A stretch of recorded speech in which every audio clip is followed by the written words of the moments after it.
but not the way I ever imagined to do.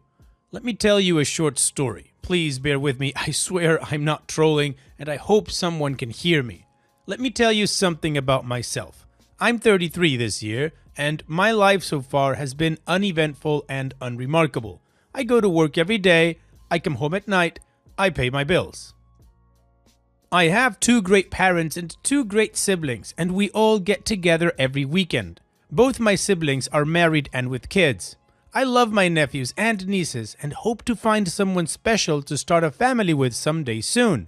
Oh, it's not like I haven't been looking for that someone special. My romantic life has had its ups and downs. Every time I fall in love, I do so with all my heart and soul and hope for the best. I still remember most of my past relationships with fondness and a tinge of wistfulness.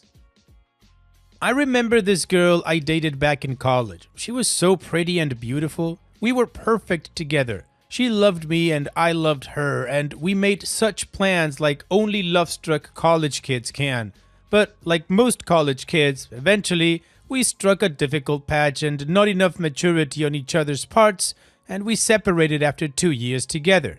It took me a long time, years in fact, before I got completely over her. But I did, and I moved on with my life. Her mother contacted me last week. Skin cancer is a horrible, evil disease. It took her life 4 months ago, though she struggled with it for almost 2 years. I never even knew. We both agreed to not contact each other. The news hit me like a ton of bricks. Even now, my mind refuses to think she's gone, that this is a mistake. I visited her grave a few days ago and cried along with her mother and father. Bitter tears of regret that I never contacted her in these past 8 years. I miss her so much, and I'm also incredibly angry with her. A week ago, I learned that I have been a father to a little girl of 8. No, strike that. I've not been a father. I wasn't there when she was born. I did not see her take her first steps. I did not teach her anything. I've lived these past 8 years not knowing she even existed, but that's how her mother wanted it, and so I never even knew until last week. We've met twice. I wish I could show you her. She is so very beautiful. She reminds me so much of her mother, and she's smart too. But she's also very sad and scared of me, and I'm very, very scared of her too. I don't know how to be a father. I didn't even know I was a father. In my heart, I'm still a stupid little boy who loves video games and sci-fi movies and road trips. What am I going to do? I can't even think how I can make things right for this little girl, my daughter, that won't end up with me effing it all up. I haven't told my family about this. I haven't told anyone. I've been sitting at home, going to the cemetery and visiting my daughter and her grandparents, thinking about how to proceed. For now, we've agreed that it would be wrong to subject her to any further stress by putting her in an unfamiliar and frightening situation. She's staying right where she is, with her maternal grandparents, and I've not worked up the courage or even the right words to tell her who I am. How does one even explain this to a bright 8-year-old? Will she hate me? Her mother? I don't know what to do, and I feel so alone. I want to tell my parents, but I don't know how they'll think of me. I want to ask my brother for help. Mostly, I just want to cry. I feel so helpless. How do I even begin to forge a relationship with a daughter I've never met? Well, Opie, first of all, I'm so sorry for what your ex had to go through and now that she's gone. And weirdly enough, at the same time, I have to say, congratulations, you're a father now.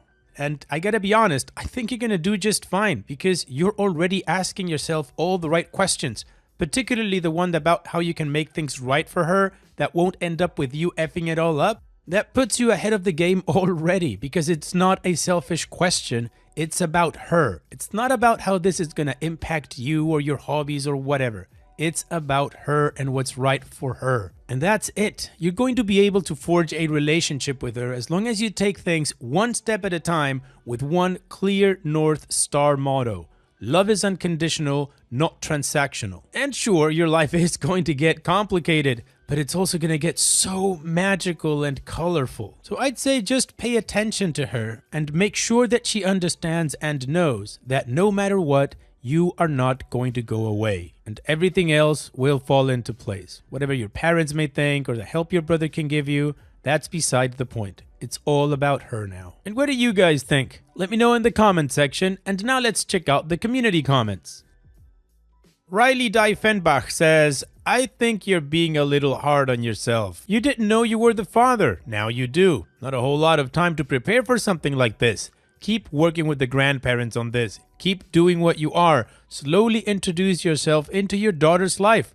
When the time is right, you can let her in on the fact you are the father. Keep in mind that with her losing her mom at 8 years old, she has had to grow up and mature well beyond her years.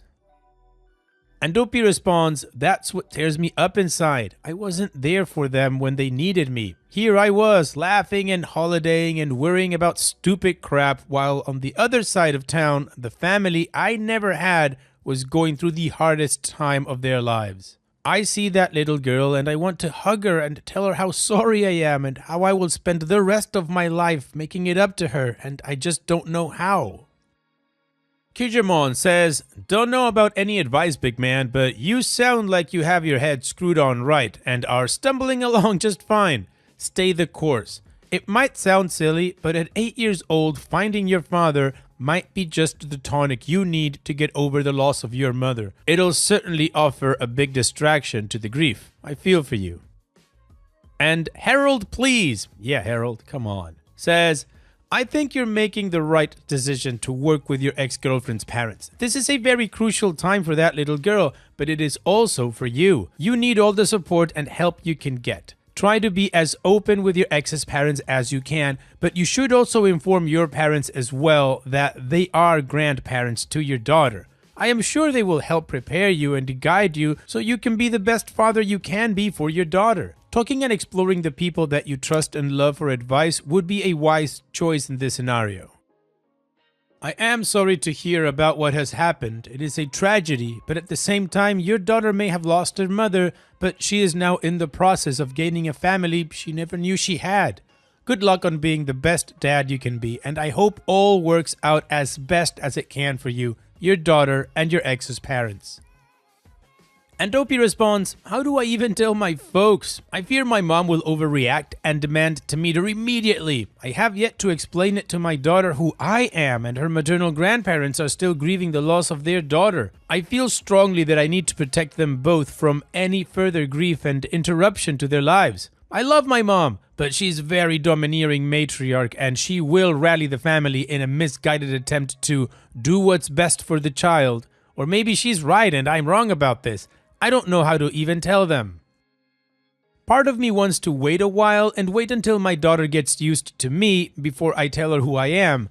I don't know if that's the responsible part of me or the terrified part of me that is too scared to explain to a little girl why her dad was not there for her.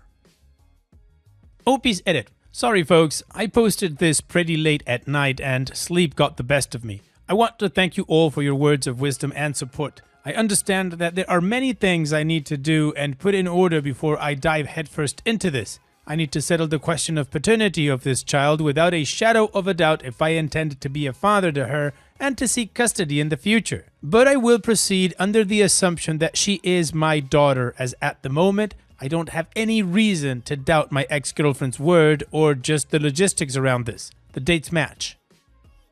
I have made plans to meet once more with the grandparents at the cemetery this morning, Saturday here, and I will ask them afterwards if they consent to a paternity test to make things legal. They in fact suggested something similar earlier. I didn't think much of this then, but now I see why I should. I've only had a week to think on this. They've had the best part of 8 years and they understand this better than I can right now. Next, I'm going to tell my daughter what I intend to do and why I'm doing it. I think my biggest hang-up was thinking how to dumb it down or sugarcoat it. I now intend to tell her straight out without any resentment or anger and explain to her who I think I am to her and see how she accepts it. After that, I'm going to meet with my sister the following day. She is the most neutral one of us, and if it all goes well, I'll then look at how I'll tell my parents about this and explain to them what I intend to do. I don't intend to uproot this little girl from her everyday space or drag her away from the only family she's known. F that. That girl will not suffer anymore if I can help it.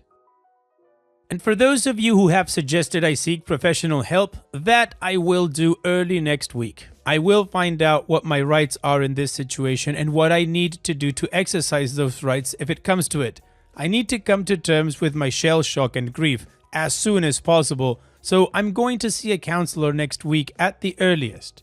Finally, I'm going to talk to as many of her friends and family as I can to put together a picture of who my ex-girlfriend was outside of being a mother to my child. I realize that 8 years is a long time and that my daughter knew her far longer than I ever did. I need to catch up. They say paternity tests take 2 to 8 weeks. That's a long time to ponder what if. I will let you all know how this goes. Thanks. And to those who think it was silly to rely on the Reddit hive mind, I agree with you mostly, but I also see great benefit in drawing in the advice of well-intentioned and wise people and parents who can help me with their experiences and encouragement. Sometimes it takes a kind word from a stranger to snap a guy like me from his shell shock. So thank you all. Well, I think the community came through for OP, and he acknowledges that. So let's move on to the update to see how this story ends. Hello again, Reddit. I came here about 5 weeks ago to ask for advice regarding my possible daughter. 5 weeks is an eternity. I got together with Frank and Janet, my ex-girlfriend's parents and grandparents, to an adorable 8-year-old girl who I was told was the daughter I never knew I had. We all sat together for dinner where I was yet again introduced as a friend of Mommy's. I didn't mind telling Cora, not a real name but close enough, every little story and memory I had in my 2 years with Mommy during college. It was good for Cora to hear of these things, and even more important to me, Cora knew about some of these stories too. Mommy had told her about our more memorable road trips west and sleeping under the stars and our one trip overseas. Mommy even had some of the photos. Nothing's more surreal than seeing photos I've forgotten about and places I forgot I've been to. Later, when she went to sleep, I spoke with Frank and Janet about the need for a paternity test. I was worried they would take this the wrong way, like I was trying to shirk off responsibility or that I had doubts about my ex's intentions, but they were fine with this, and so with their help, I arranged to have the test on a Tuesday morning. We also agreed it was a bad idea to tell Cora what the test was for or who I thought I was until I knew for sure. It only took me a week to realize I couldn't work while I waited since I could not think straight. Lucky for me, my boss is a great man. I stayed behind one day after work and asked him to have a beer with me as I had something important to discuss with him. So we went to a nearby bar and I told him everything. By the time I was done, I was yet again crying. Crap, even typing this reminds me of just how tightly wound I felt at the time and my eyes get puffy. He told me not to worry and that he'd take care of everything. I can take 2 months off right that day until I sort everything out. So I found myself with plenty of time to plan my next steps. I spent a lot of time getting to know Cora, for starters. She is so damn smart. She likes to dance, though I question her taste in hip-hop and modern pop music, just like I did her mother so many years ago. She used to drive me insane with that. She loves reading the Stacy Gregg series of pony books as well as the Babysitter's Club series. She doesn't like sci-fi, real shame that, and she misses her mommy even though she knows she's with God now and looking over her. Mommy never told her who her dad is. She knows that daddy didn't want to be with mommy, that's all. I couldn't understand why my ex could tell Cora about our trips together, but not tell her who I was. I arranged to meet with my ex's sister to see if she could give me some answers, or at least point me in the right direction. It did not go well. She was very hostile towards me. As the godmother and aunt, she would make sure Cora was looked after, and the only reason she hadn't already arranged for legal custody was Frank and Janet not allowing it. She made it very clear she did not want me there. I held my anger in check, mainly because I made the mistake of meeting her at Frank and Janet's place. Outside, Cora was playing with her cousin, and I had to remind myself of this as she told me I wouldn't never get custody as long as she lived. I told her as calmly as I could that I did not deserve her anger. I did not know about any of this until very recently. She was determined not to care or to listen. She said she'd sought legal advice already and that any court would rule in her favor. The rest of the afternoon was tense as I was determined not to go home like a dog with his tail between his legs. I was invited by Frank and Janet for lunch, and lunch I will have. If anything, this made Auntie even angrier. That kind of made me feel better. As soon as she left, Frank and Janet were all over me, apologizing and telling me not to think too badly of her. They reminded me she had only just recently lost her younger sister, and that she was afraid I was coming to tear their family apart. It calmed me down a substantial bit to put myself in her shoes and to remember that I was the one that needed to reassure them, not the other way around. My next incursion was more successful. Janet put me in contact with Angela, my ex's best friend.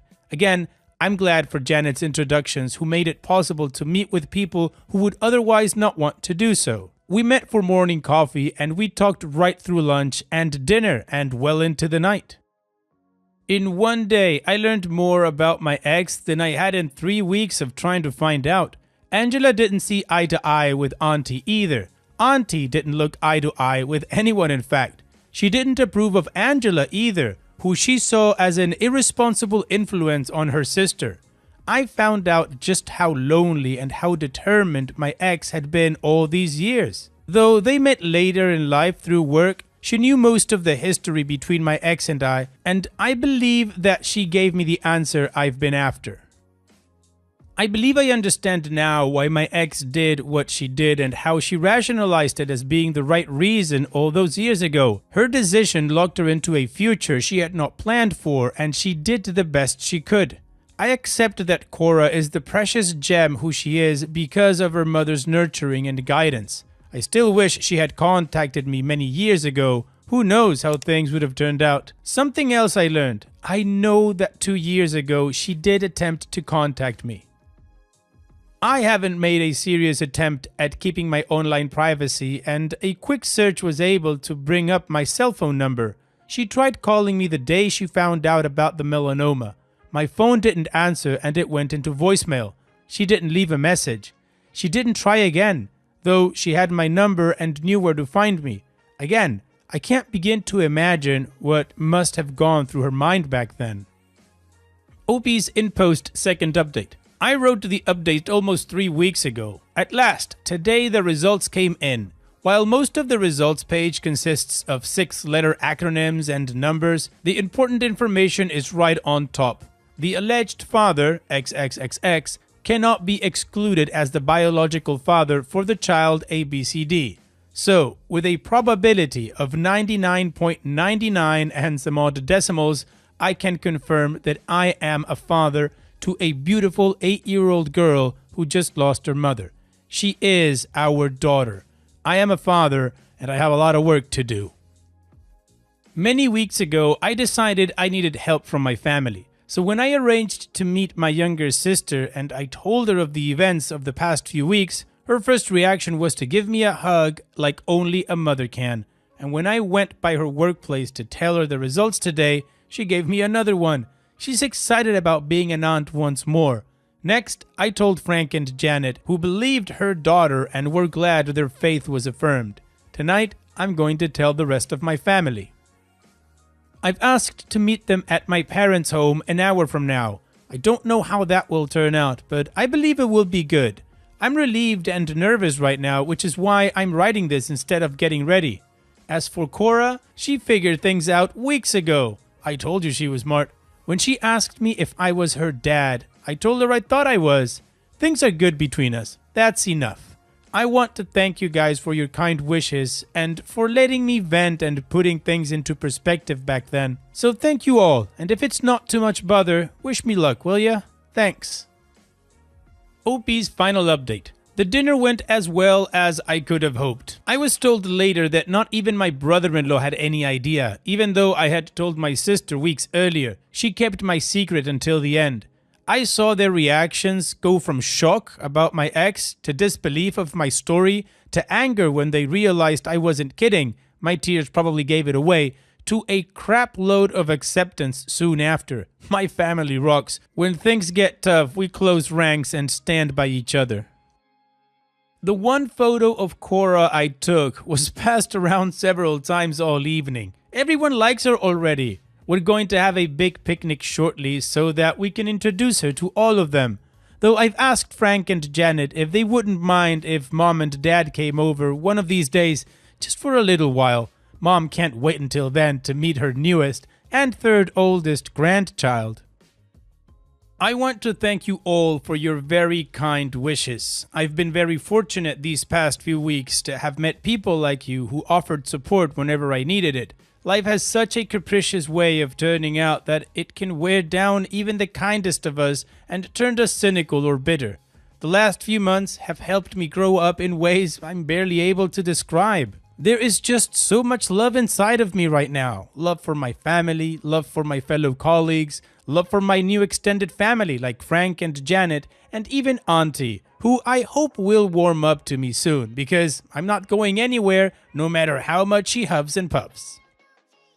I have love for an ex-girlfriend who once loved me with all her heart just as much as I did back then. If there is an afterlife for us, I hope to meet you once again, Amanda. You only did what you thought was right, and I'm proud of the daughter you've raised. And love, so much love for a little girl who likes to hear my stories, laugh at my silly antics, and who I consider to be the best parts of me and her mom. She is my world now and my reason to be the very best I can be. I'm going to make my little girl proud. And at the risk of sounding even cringier, I feel a lot of love for you all too. I was very confused, in many ways still am, a few weeks ago, and all of you offered genuine and thoughtful advice and kind words. You've shown me again that people of all sorts and of all walks of life are essentially good and kind and decent. I'm never going to forget that as long as I live. Thanks from the bottom of my heart. Smiley face. Well, OP, this sounds like the start of a fantastic adventure. Of course, like everything, it will have its ups and downs and sad times and happy times, but it is still a fantastic adventure. So here's wishing you and Cora the best in the future, OP. Thanks so much for sharing and take care. As for the rest of us, I don't think there's need for a mood booster today because I cannot imagine ending the video on a better note than this one. And that's it for today's video. Thank you so much for taking the time to watch it. Now, if you've gotten to this point in the video, I assume that you like these stories that I'm reading out. So here are a couple more that you might enjoy. And if you don't have any time to watch another story right now, save it for later. And also, don't forget to hit that subscribe button.